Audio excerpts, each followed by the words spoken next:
भारत और पाकिस्तान जब भी क्रिकेट के मैदान पर आमने सामने होते हैं तो रोमांचक मुकाबले की उम्मीद होती है, लेकिन जरूरी नहीं कि हर बार ऐसा ही हो।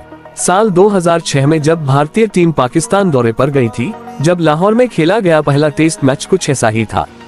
5 दिन तक चले मुकाबले में जमकर रन बने और बनते ही गए।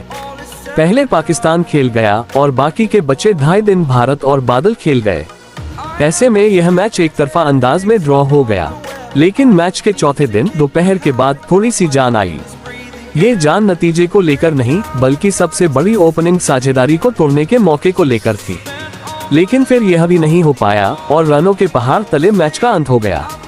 इस मैच में भारत की तरफ से वीरेंद्र सहवाग और राहुल द्रविड़ ने बैटिंग की। दोनों ने शतक लगाए। वहीं पाकिस्तान के लिए यूनिस खान, मोहम्मद यूसुफ, शाहिद अफरीदी और कामरान अकमल ने शतक लगाए। तो क्या था वह रिकॉर्ड जिसे तोड़ने के करीब पहुंच गए थे सहवाग और द्रविड़? आइए जानते हैं। लाहौर टेस्ट 13 जनवरी से शुरू हुआ। पाकिस्तान के कप्तान इंजमाम उल हक ने टॉस जीता और बैटिंग चुन ली। भारत को सलमान बट के रूप में पहली कामयाबी जल्दी ही मिल गई, लेकिन इसके बाद भारतीय गेंदबाजों की खूब पिटाई हुई। शोएब मलिक 59, यूनिस खान के साथ दूसरे विकेट के लिए शतकीय साझेदारी के बाद अपना विकेट गंवाया। फिर यूनिस 199, मोहम्मद यूसुफ 173 रन के साथ मिलकर तीसरे विकेट के लिए 319 रन जोड़ डाले।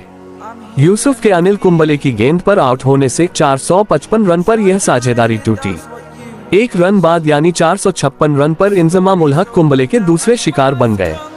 इस सब के बीच यूनिस तेजी से दोहरे शतक के करीब पहुंच गए थे, लेकिन यहां उनके साथ चोट हो गई। 1 रन लेने की कोशिश में वे हरभजन सिंह के थ्रो पर आउट हो गए।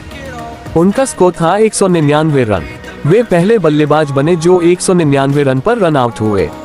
हालांकि उनसे पहले भारत के मोहम्मद अजहरुद्दीन, पाकिस्तान के मुदस्सर नजर, न्यूजीलैंड के मैथ्यू एलियट, श्रीलंका के सनत जयसूर्या और ऑस्ट्रेलिया के स्टीव वॉ जैसे बड़े नाम 199 रन पर आउट हो चुके थे।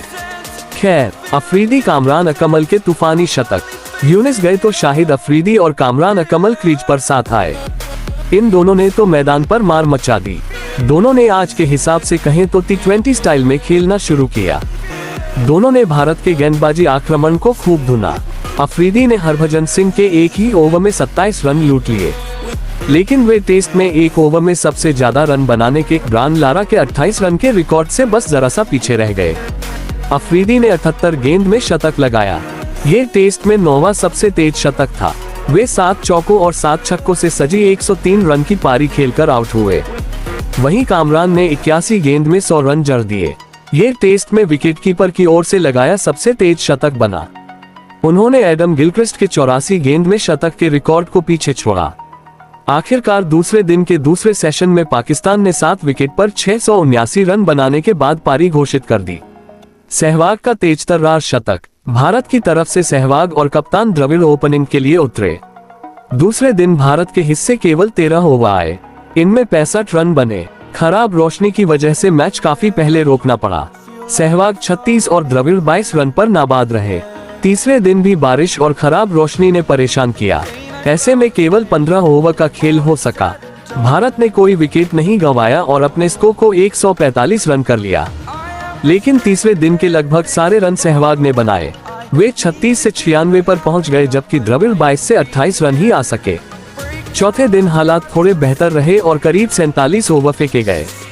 इनमें बल्लेबाजों का दबदबा रहा। सबसे पहले सहवाग ने शतक पूरा किया। उन्होंने 93 गेंद में ये कारनामा किया।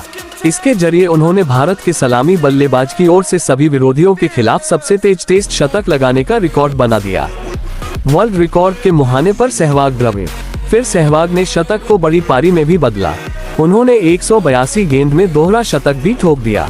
यह उस समय दूसरा सबसे तेज दोहरा शतक था। वहीं द्रविड़ ने भी अपना शतक पूरा किया। चौथे दिन का खेल खत्म होने के समय भारत का स्कोर बिना विकेट के 403 रन था। सहवाग 247 और द्रविड़ 128 रन पर नाबाद थे। साथ ही दोनों इतिहास रचने के करीब थे। इनके पास ओपनिंग में सबसे बड़ी साझेदारी करने का रिकॉर्ड बनाने का मौका था। ये रिकॉर्ड भारत के ही वीनू माकड़ और पंकज रॉय के नाम था। दोनों ने 1956 में न्यूजीलैंड के खिलाफ मद्रास टेस्ट में पहले विकेट के लिए 413 रन जोड़े थे। इसके बाद से कोई भी ओपनिंग जोड़ी 400 रन की पार्टनरशिप नहीं कर पाई थी। लेकिन सहवाग द्रविड़ ने 400 का आंकड़ा पार कर लिया और करीब पहुंच गए। हाथ को आया पर मुंह न लगा। 5वें दिन कोहरे और बारिश के कारण देरी से खेल शुरू हुआ, लेकिन अब मैच का नतीजा निकलने की कोई संभावना नहीं थी। बस 413 रन के रिकॉर्ड को तोड़ने का मामला था। सहवाग ने पहले 2 रन के साथ अपने 250 रन पूरे किए, फिर चौका लगाकर अपना स्कोर 254 और साझेदारी को 410 पर पहुंचा दिया। अब वर्ल्ड रिकॉर्ड 4 रन दूर था, लेकिन राणा नावेद उल हसन की गेंद सहवाग के बल्ले का किनारा लेकर कामरान अकमल के दस्तानों में समा गई। इसके साथ ही माकड़ और रॉय का रिकॉर्ड बरकरार रहा। बाद में दक्षिण अफ्रीका के नील मैकेंजी और ग्रीम स्मिथ ने बांग्लादेश के खिलाफ 415 रन जोड़कर माकड़ रॉय का रिकॉर्ड तोड़ा। वहीं लाहौर टेस्ट बराबरी पर खत्म हुआ। आखिरी दिन केवल 14 गेंद फेंकी जा सकी। द्रविड़ 128 रन पर नाबाद रहे। भारत ने 1 विकेट पर 410 रन के साथ मैच समाप्त किया। सहवाग ने अपनी बैटिंग से पूरे मैच को अपना बना लिया। उन्होंने 254 रन की पारी में 47 चौके और 1 छक्का लगाया। इस मामले में पूरी दुनिया के बल्लेबाजों में वे तीसरे नंबर पर थे। उनसे आगे केवल इंग्लैंड के जॉन इदरिच और मैथ्यू हेडन ही थे। ऐसे खेल के लिए Sehwag man of the match चुने गए।